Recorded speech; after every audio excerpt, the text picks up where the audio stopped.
اگر مسلمانوں کا وطن کمزور پڑ جائے اور وہ آرام سے سوتے رہیں تو ان کا کچھ نہیں بن سکتا۔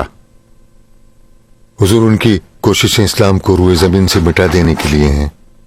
ان کے راستے کی واحد رکاوٹ اسلام کی علم بردار طاقتور سلطنت ہے۔ ان کو تکلیف صرف سلطنت عثمانیہ سے ہے۔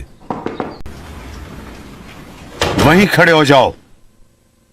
سلطان معظم تھیوڈور ہرزل ہمارے سفارت خانے میں مہمان ہیں۔ کون ہے وہ؟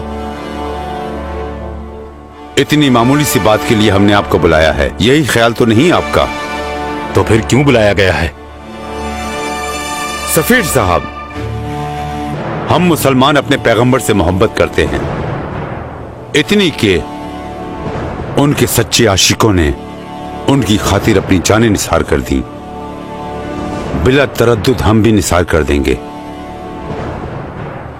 سنا ہے کہ آپ نے ایک تھیٹر کے انعقاد کا اعلان کیا ہے جس میں ہمارے پیغمبر کی شان میں گستاخی کا ارادہ کیا گیا ہے۔ میں بلقان اور عراق، شام، جبل لبنان، حجاز، قفقاز، اناطولیہ اور دارالحکومت کا سلطان، میں اسلام کا خلیفہ عبد الحمید خان ہوں۔ اگر اس ڈرامے کو نہیں رکوایا تو تمہیں تباہ کر کے رکھ دوں گا۔